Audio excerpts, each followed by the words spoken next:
at the time when Scooter was out, you know, it was G-Rock, it was Lotto.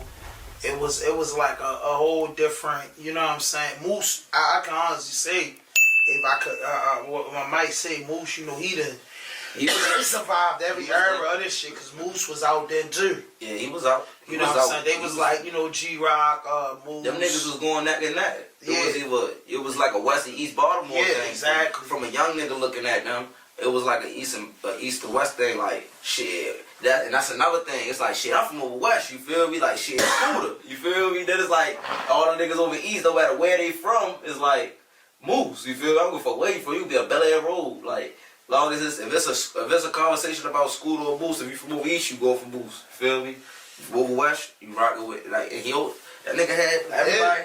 That era was going on with the Scooter and the G-Rock shit, and then, you know, out the projects of East Baltimore, here come another artist that came up, you know what I'm saying, that had a real big buzz. It was Ball. And he was more, you know what I'm saying, he was more outside of that. He was more closer with y'all, like him and Beezy Murder. Because, see, I learned about a lot of this through Murder, because Murder was my bunk buddy. Yeah. So Murder used to be like, shit, yo, you know what I'm saying, this old shit would be. Murder used to show me a lot of shit. You get what I'm saying? That's what gave me the knowledge on y'all and your whole little crew. And that's why I told you I heard the joint, Steph Curry. You get what I'm saying? A lot of dude, that joint was hard. So, you know what I'm saying? What that relationship like? See, Ball been out, though.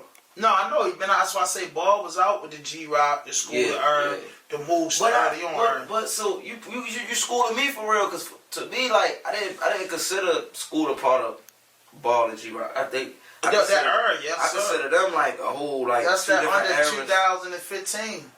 Like that under 2015, because when you thought about CDs and you know, because I just came home from jail around 2011 and 12, and these are the artists that I heard of. I could not believe that dudes were listening to Baltimore music on the level that niggas was listening to. Of course, we fucked it with the Caddies, the Dons, you know, feel like the Caddies, the Dons, the Boss Mans, the Lows, the Hootie Shalons, you know what I'm saying? Yeah. The J Loves, you know what I'm saying? They already had their era, you know what I'm saying? So back then, you had to really be into hip hop to just give somebody that wasn't mainstream a chance, especially from your city. So when I came out, I'm like, damn, like niggas was bumping this shit. Like if J-Rock or J-Love song was on like a mixtape that was like DJ Jabril and Manny, you'll listen to them. You were like a lot, they hardest shit on mixtapes and shit. But when niggas was like going up into the plaza, getting the whole CDs, and they were the artists that people was telling me about. It was Davo, it was G-Rock, it was Ball came out, it was Scooter. Who else was out then, Kenny? It was Scooter, that was all on the flyers. Stacks came out, Underrated Chris.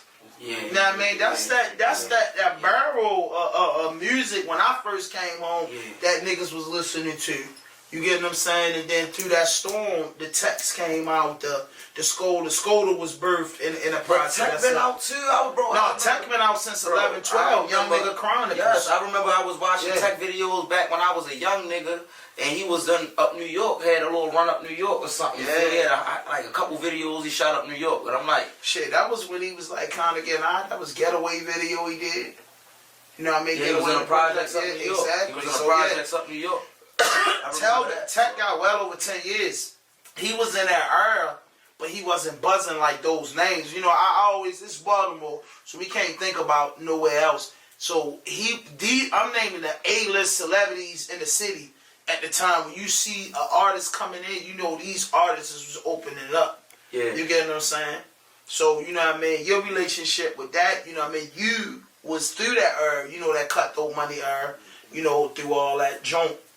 You know what I mean? And the question to ask was, you know what I mean, what like how did you meet Ball, and you know how did that come about? And you've been doing music a long time. So, and he had a fire buzz. So when I came around, like I said, I came from over west, right? Sank was over west with us. Well, you know, he was living over west.